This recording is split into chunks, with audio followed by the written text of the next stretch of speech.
Wilt Chamberlain.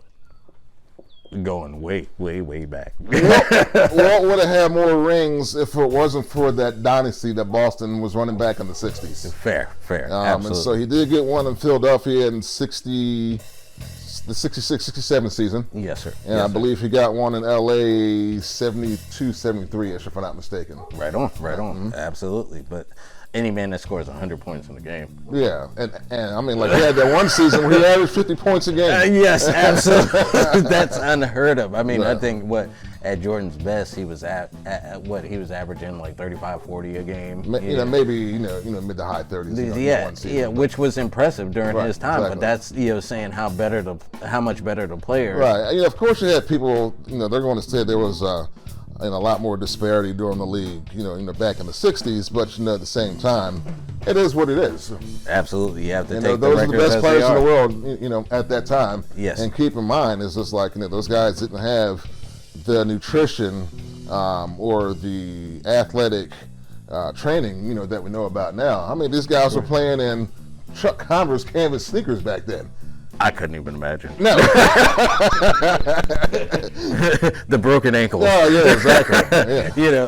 And that's the thing. You have to take all that in consideration. Right. All right, you want to say they didn't have this, they didn't have that. Yeah, but if you look at what they did with the equipment they had. Yes, absolutely. And they were still playing 48 minutes a game. Indeed. They were still playing 82 game seasons. Indeed.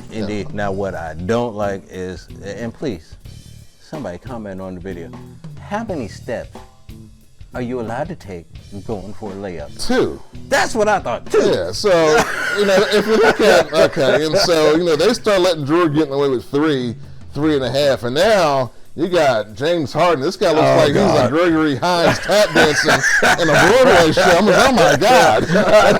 This is awful. He's not the only one, although he's the most egregious at this moment. Yeah.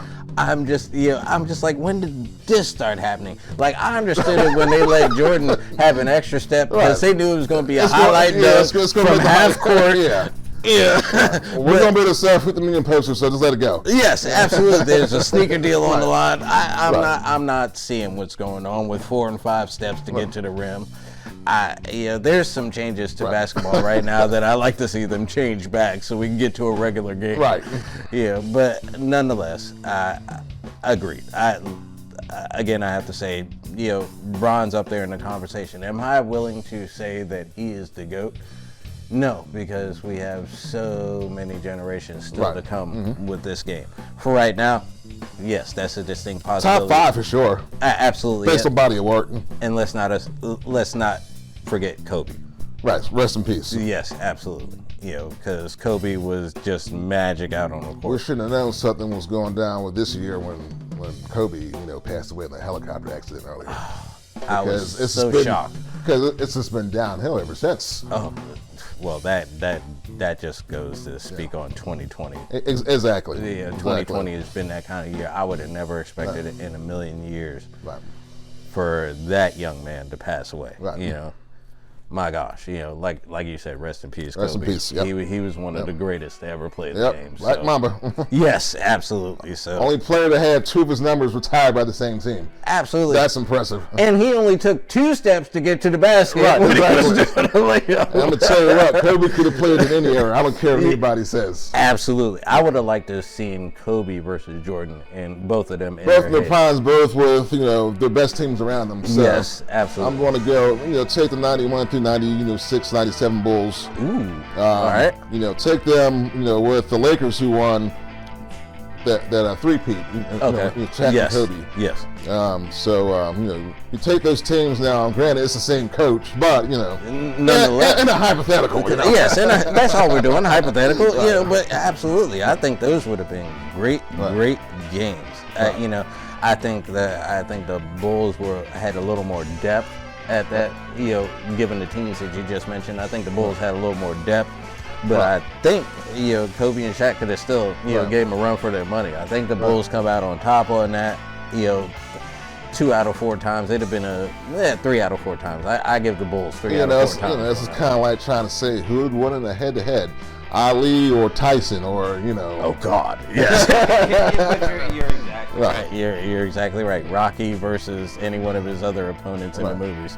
Right. Yes, exactly. yes, absolutely. How about this? Rocky Balboa versus Rocky Marciano. I don't know. I have to give it to Balboa. You always have to give it to Marciano Balboa. had a killer left though. He had a sneaky killer left, so. So did Apollo Creed. Right.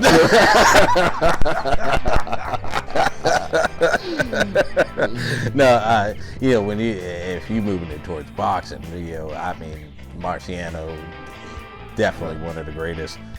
But I think Roy Jones takes him every day and twice on Sunday. About Joe Louis. I still give it to Roy Jones and Mike Tyson over. No, okay, fair enough. I mean, but then again, you're looking at different weight divisions there as well. No. That's why I mentioned those two, because Roy Jones moved up to heavyweight. Oh, is that okay? All right. He moved up to heavyweight. Right. And who was the other gentleman I mentioned? Mike Tyson. He was always a heavyweight. Right. Marciano was a heavyweight for that time, but I believe the weights were a little bit different. Right. Exactly. But here's the difference between that and basketball. And it's not really a difference. The newer players learn from the older. Right. Same with boxing. True. The new boxers learn from the older. True. So whereas Rocky Marciano set the standard, you had these other boxers coming up that studied him, right, studied Lewis, studied Tyson, studied Jones, right, exactly, study everybody, and that's how they get that much better. Right. So right, that's why I would have to, right now Roy Jones is still one of my all-time favorites. Okay, fair enough. Yeah, but he's right up there with LeBron. Okay. And if Roy Jones played basketball, he would only take 2 steps to get to the rim. All right. Geoff, on that, sir. It's been a pleasure. Indeed, sir. Okay. Thanks for joining us again, folks. Please like and comment below. Indeed. All right.